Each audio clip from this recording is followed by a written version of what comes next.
Hey everyone, Beth here, and I'm so excited to tell you about Travel Tales by AFAR, the Lowell Thomas award-winning narrative podcast that goes deeper into the heart of what travel means to us. Each episode digs into stories from people who took a trip and came home transformed. You'll hear on-the-ground stories of epic hikes, life-changing road trips, cultural pilgrimages, and you'll hear from adventurers, entrepreneurs, and scientists who have used their platforms to make travel a force for good in the world. Follow Travel Tales on Apple Podcasts, Spotify, or wherever you get your podcasts. This is one of those trips that I think a lot of us who haven't traveled a lot growing up, or at least like traveled internationally and big trips and stuff, can probably relate to on the first trip of like, there's so much you don't know. You don't even know what you don't know. Did you know that women make 85% of travel decisions? Whether booking a trip for our families or cleaning the hotel rooms, women are the backbone of the travel industry. But the people we see in travel shows, marketing, and leadership, they don't look like us. Now we're cutting through the noise to talk to the change makers, the trailblazers, and the women who make travel what it is and how we can make travel better for all of us. This is 85%. I'm your host, Beth Santos.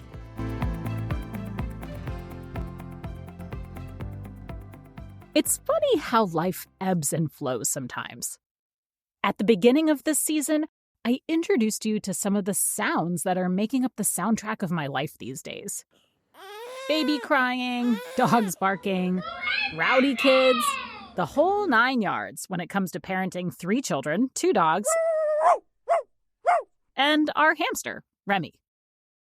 I'm fresh off a camping trip where we took the entire family, except the hamster, of course, to the White Mountains, a glorious mountain range in northern New Hampshire.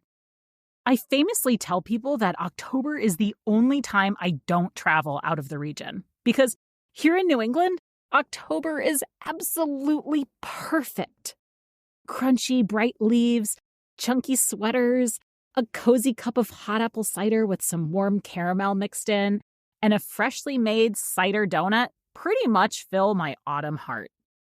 Last year, I mastered the ultimate pumpkin spice latte recipe at the cafe my husband and I co-own. It uses 4 whole ounces of pure pumpkin, plus a ton of warm spices and maple syrup mixed in. And I always tell our customers, you're basically getting a vegetable serving. After you try it, you'll say, "What, Starbucks?" But I digress. I think it's easy to assume that people who run travel companies like me, or have travel podcasts like this one, are traveling all the time. And that was definitely life before settling down. But life is anything but settled now. I'm just as likely to be whipping up a Halloween costume or making a pot roast as I am to be jetting off to speak at a conference or do a book reading. And honestly, I love this new normal. I have known for a long part of my life that I'm a lover of places, both the familiar and the new. Over the last month or so, life has been anything but calm. Towards the middle of September, I went on an epic 2.5-week business trip. To quote Wonka, hands down one of our family favorite movies right now. Just me, a carry-on suitcase, and a hat full of dreams. First, it was the Outdoor Writers Association of America, an event that took us to El Paso, Chihuahua, Mexico, and Las Cruces, New Mexico. Yes, literally 3 places. It's nearly a 100-year-old conference that started with the male journalists of hunting and fishing magazines. They actually had an event called the Wives' Tea back then, but they don't anymore. After that, I went to Atlanta for the Center for Responsible Travel's World Tourism Day Forum, then to a press trip to Kansas City, Missouri, hosted by Wonderful and Visit KC. And finally, to San Diego for a conference called Arrival, focused on in-destination experiences and tour guides. I tell you all of this because hitting the road allowed me to connect on a new level with some fellow travel podcasters, like Rick Saez of the Outdoor Adventure Lifestyle podcast, and Dan Christian of the Travel Trends podcast. And I'll be honest, I nerded out a bit asking them questions about how they've built their podcast to where they are now. In many ways, I still feel like a baby podcaster, which my producer Bethany hates when I admit. But in a lot of ways, I really feel like I've grown in this podcasting thing too. Talking with Rick and Dan gave me the chance to actually reflect on how much I have learned about podcasting. And I've deeply enjoyed the creation of long-form content in this short-form content-loving world. To me, it's peaceful. Like, for a moment, we can all really hear each other. These reflections come at some pivotal moments. Here in the United States, we're operating in a country whose citizens don't always listen to each other as much as we should. I just heard in the news about FEMA workers being threatened at gunpoint when going house to house for relief efforts, the residents believing that they're campaign workers. This is the point we've come to, people. It causes me to think about some powerful words uttered by Aziz Abu Sarah at the World Tourism Day Forum. That the most powerful travel that we can do is travel across the street. Sit with that for a moment. Remember that when we're talking about travel, sure, we're talking about exciting destinations and funny food adventures. We're also talking about making human connection in a world where we need connection more than ever. It's perhaps here that we should introduce you to our next episode of 85%, a podcast where we're exploring the pivotal moments that lead to life-altering transformations through travel. Today, I'm excited to introduce you to two extraordinary women who have not just embraced the unique power of traveling alone, but have turned it into a movement. Kim Callender and Arabella Bowen, the minds behind an app called SoloTrvlr, are here to share their stories, not just across countries, but within themselves. But what makes their stories so compelling isn't just the places they've been. It's that inner shift that happens when you step out into the unknown and come back more confident, more sure of who you are. Solo travel for them isn't just about seeing the world. It's about reclaiming a piece of yourself in the process. In today's episode, Kim and Arabella will take us through the highs and lows of their own travel journeys and how those experiences led them to create a platform designed to help more women to explore the world on their own terms by connecting them with local experts that can give them the advice and the information they need to travel confidently. Their stories remind us that sometimes the biggest adventure begins with simply trusting yourself enough to take the first step, whether that's halfway across the world or just across town, or in this case, literally across the street. To illustrate that more effectively, I'm taking you to the busy roads of Hanoi, Vietnam.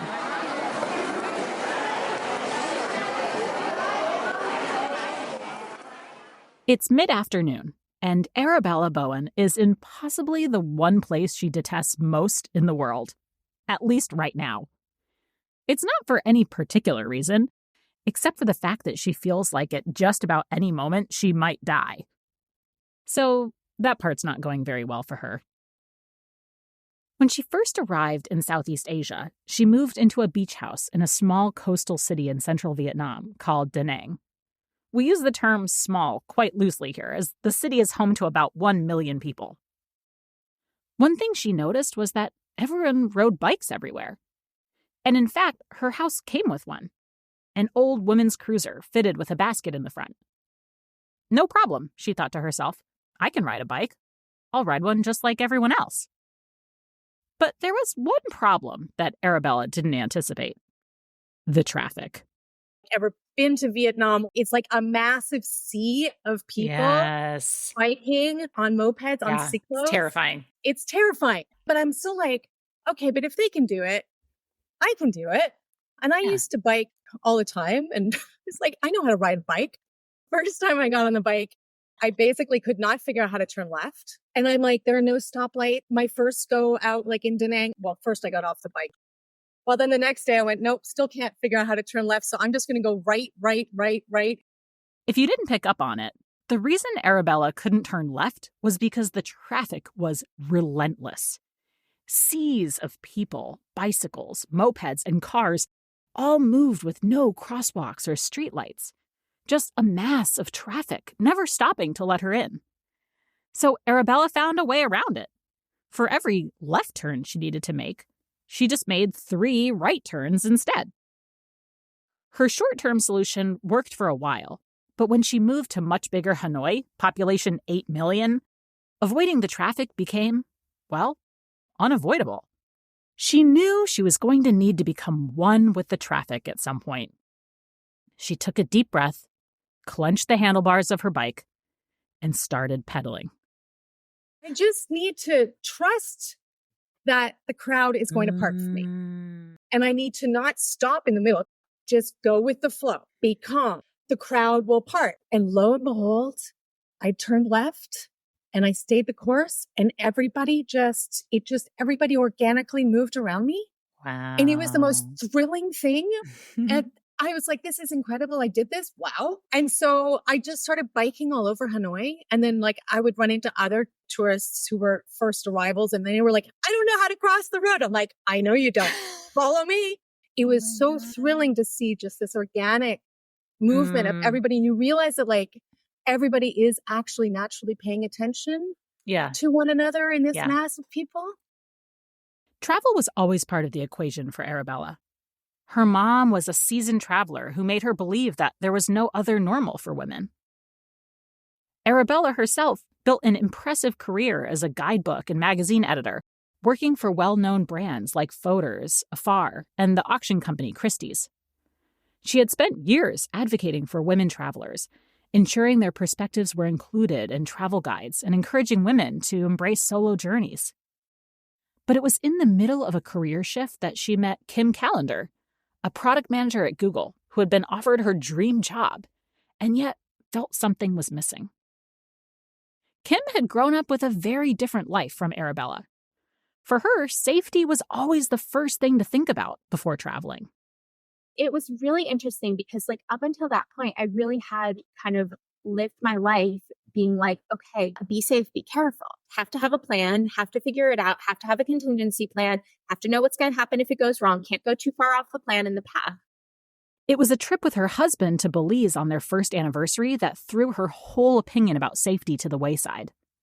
Not because everything went right, that is, but rather because so much went wrong, too. We planned 10 days in Belize on our lonely planet on a shoestring. This is one of those trips that I think a lot of us who haven't traveled a lot growing up, or at least traveled internationally and big trips and stuff, can probably relate to on the first trip of there's so much you don't know. You don't even know what you don't know. I went into this trip kind of a little bit rose-colored glasses of oh, this is great. And we'll travel and we'll see places and we'll spend less money doing it. Kim and her husband had followed their guidebooks to a T. They had everything planned out. They knew everything to expect. Or at least they thought they did. Until they had to take a golf cart taxi over a bridge to get to their hotel and found themselves in a fierce price battle. Because it was one of those islands where there's 2 parts to it and there's a bridge that connects them. You have to go over the bridge. So we get to the bridge and the guy's like, no, here's the price. And we're like, that's not the price. Oh, you said the price was this. And he's like, no, that's the price. I was just like, no, I'm not getting scammed on my first day and my first trip. I hauled my giant suitcase because first trip, things you don't realize, one of those you can't fit it in a carry-on kind of situations.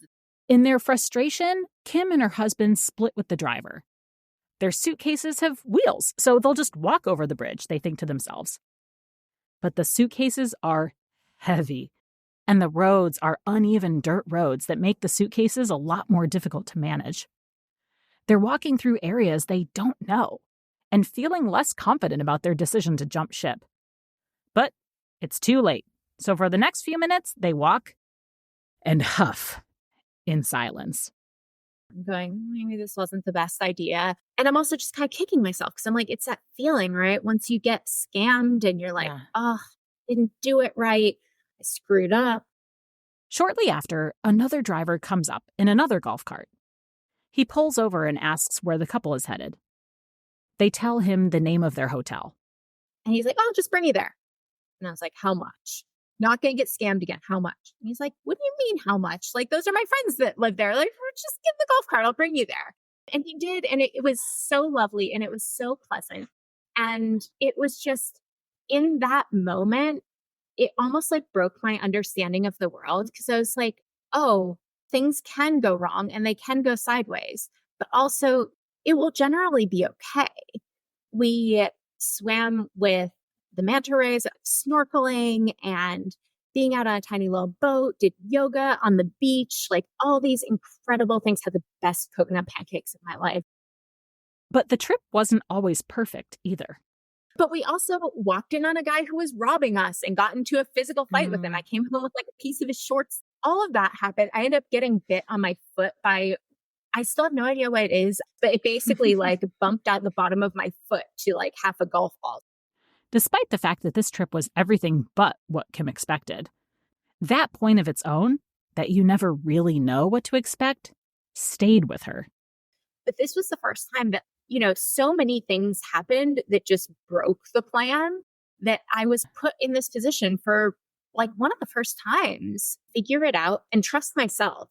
It showed me that there's like another way that you can live your life. You can either be safe, be cautious, be careful, and always have a plan for everything, or you can give yourself the knowledge and you can learn the things to prepare yourself and then trust yourself that when you go out there, you will figure it out because we are competent people. And for me, that was just, it was revolutionary because I would never have started this startup if I didn't have that trust in myself.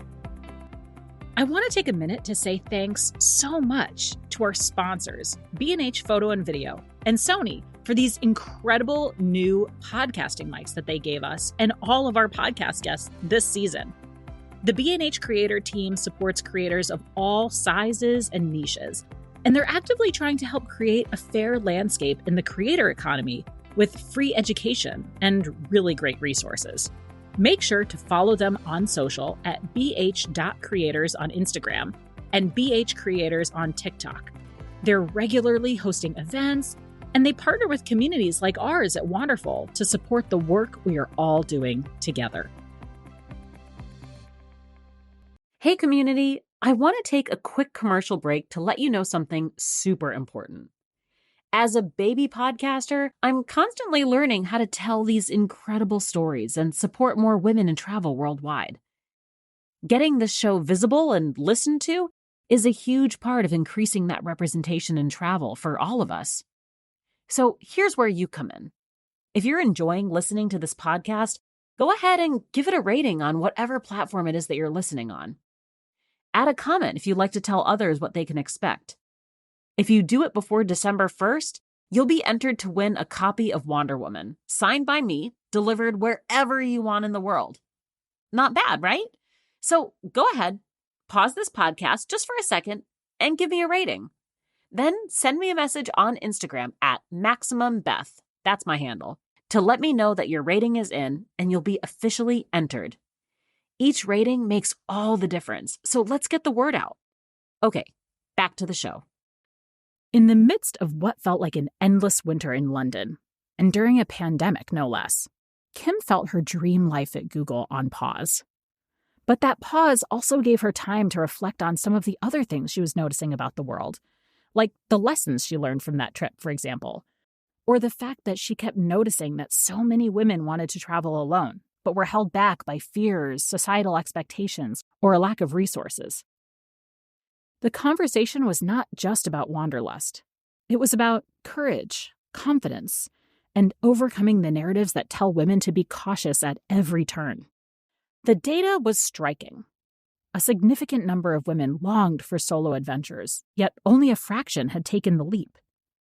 It became clear to Kim that there was an opportunity to create something more, something that empowered women to travel safely, confidently, and on their own terms. And with that realization, she made a bold decision to turn down her dream job at Google and instead launch SoloTrvlr, an app that connects women with local experts to help them navigate their solo travels. When Kim reached out to Arabella, the timing felt serendipitous. Together, they saw the potential for something transformative. The travel industry had been hard hit by the pandemic, but in the disruption, they saw a chance to rebuild differently. For them, it wasn't just about filling a gap in the market. It was about changing how women experience the world, one solo journey at a time. So we started in 2021 in the height of the pandemic. I was working at Google, and that winter is what we referred to in London as the dark winter. Everything was shut. I started having conversations with women about travel. We were all stuck in one place and we couldn't go anywhere. And I found everyone was willing to talk to me about it.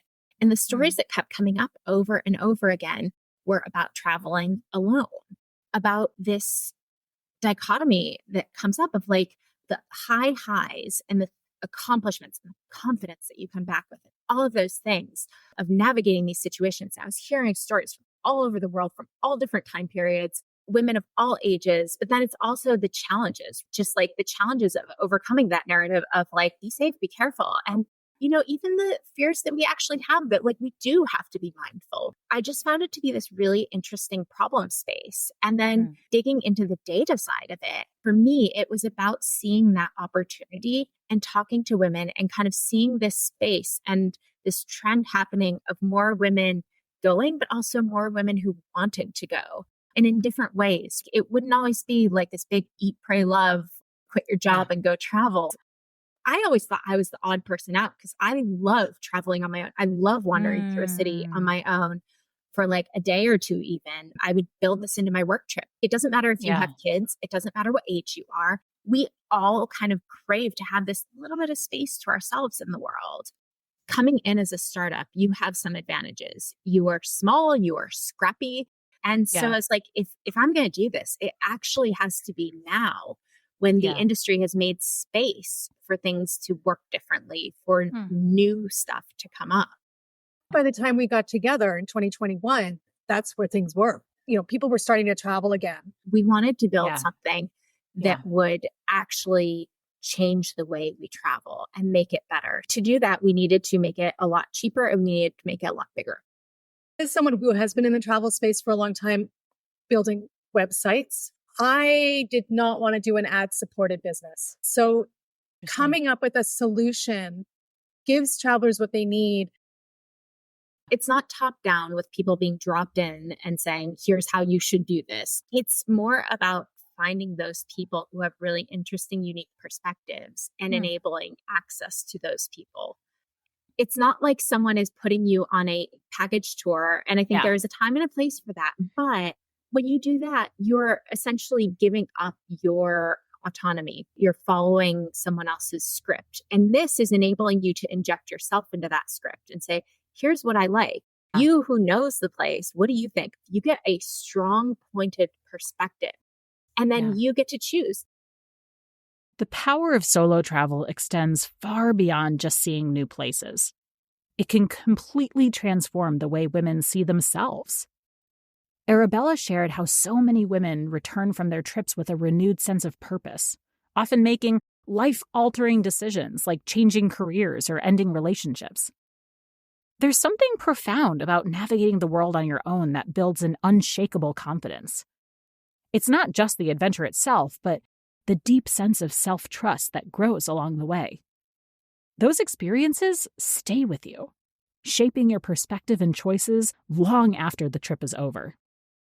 Kim reflects on a simpler yet equally impactful part of solo travel, the joy of eating alone. It's not just acceptable, it's a delight. Sitting at a quaint cafe in Paris with a small glass of wine, watching the world go by, allows women to simply be, an experience that can be rare in the busyness of daily life. These moments of stillness and solitude create space for reflection and contentment. Looking ahead, Kim and Arabella envision a world where solo travel doesn't have to mean far-flung destinations or grand adventures. It can be as simple as going to the next town over or trying a new cafe in your own city. The goal is to encourage women to create those moments of independence and self-discovery, no matter the distance. Whether it's a short trip to a nearby bed and breakfast or an ambitious journey to a distant border, the magic lies in choosing yourself and embracing the freedom to explore at your own pace. The number of women that have said, oh my God, I just came back from this trip and I decided to change my job. I just came back from this trip and I decided to break up with my partner. You wind up doing things on your own. And by simple virtue of doing them on your own, you wind up with all this innate confidence and you come home feeling like you can just do anything. The personal rewards last a lifetime. Eating alone can be fun. Not just it's okay, but eating alone can actually be so enjoyable. You can sit there with a book or your email or just watching people. There is almost nothing better in this world than sitting at one of those little cafe tables and just having like the short little glasses of wine they do, because they're never really a full glass of wine. They're just like a little glass of whatever your food of choice is, and just sitting there and watching the world go by, and you can just be. How many opportunities do we as women have in the world to just be? When I look at kind of the 5 years down the road, what I would love to have created is a way to step out there and do the things you want to do regardless and wherever. If you don't have a passport, maybe that's too far. Maybe going to another country is too far. Maybe going to the other side of the country is too far. But what about going to the other side of the town that you live in? What about going one town over? What about taking yourself to lunch at a place you've never been to? What about actually having a conversation with someone who lives in one town over? And then maybe from there, you go and take yourself on an overnight trip for a weekend at a little B&B that's 20 minutes down the road. It doesn't have to be far to create that space. And I think that's one of the things I really want to kind of change about the way we look at solo travel is it doesn't have to be this really far, difficult to attain thing. It can be. You can want to go to Borneo and travel the Silk Road, but you can also just start with choosing yourself in small moments. If you want a little more solo travel inspo, you definitely need to check out the SoloTrvlr app. They've got local experts in 75 cities, and they're growing to create a travel service that puts women front and center, rather than where we've historically been on the sidelines. And did I mention it's the winner of the 2024 Startup of the Year award at the Bessies? A huge thank you to Kim Callender and Arabella Bowen for taking the time to share their stories with us.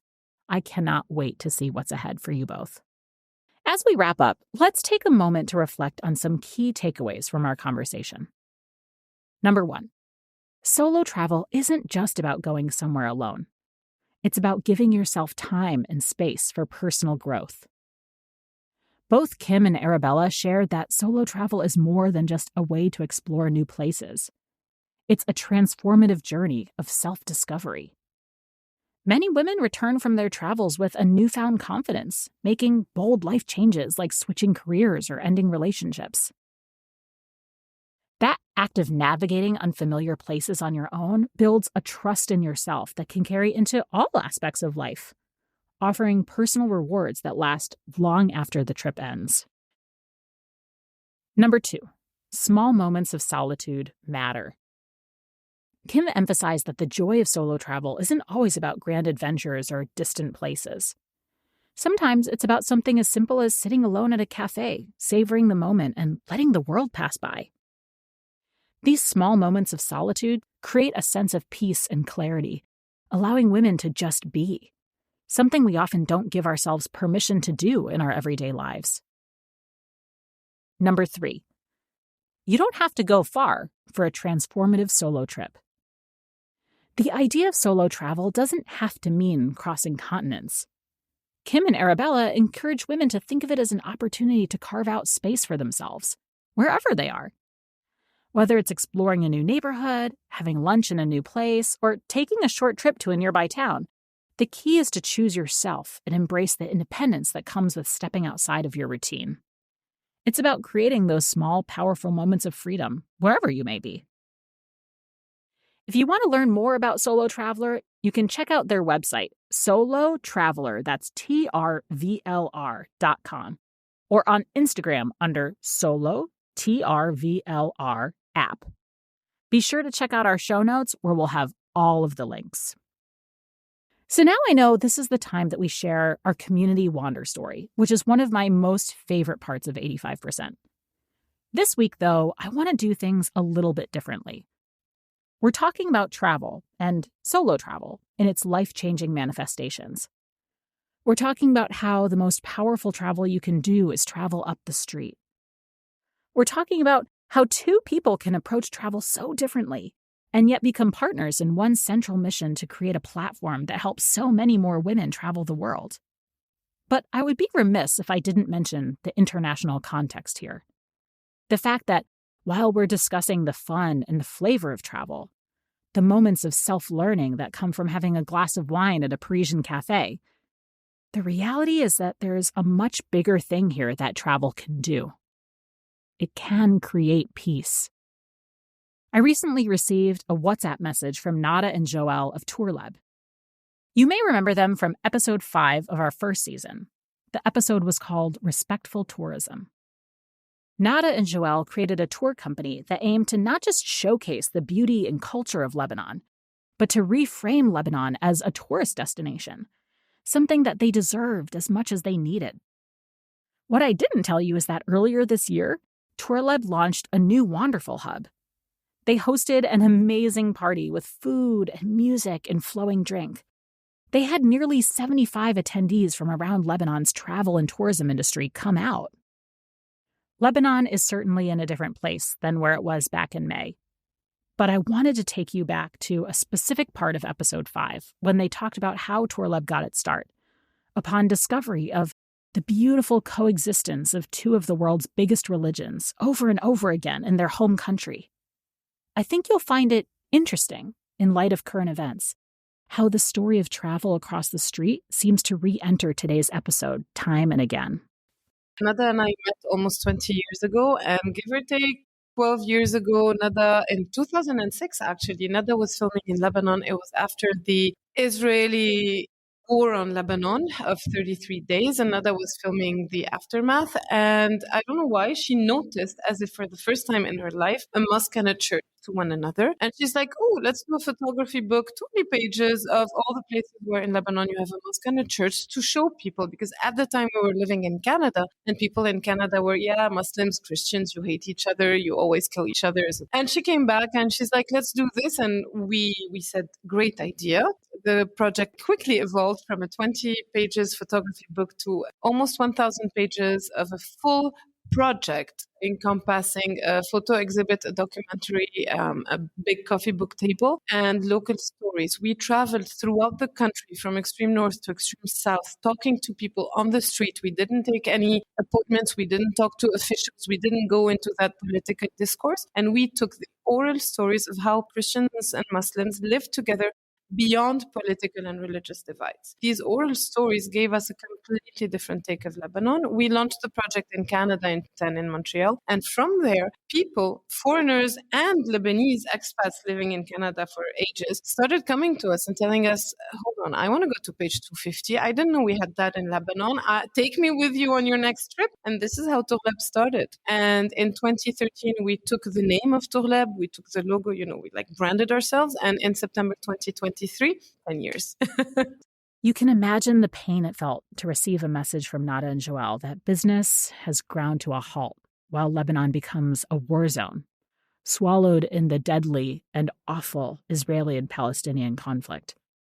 So many lives have been destroyed in all 3 places, and more. Nada and Joelle are doing what they can to scrape things together to help others, including women-owned businesses in the area and local nonprofit endeavors. In the show notes, you'll be able to find information about how you can help, and I strongly urge you to do so. This is a big issue, but each of us has an opportunity to do something about it. Thanks for taking the time to listen. In our next episode, we're having our final interview of the season with a woman who has changed an entire country for the better.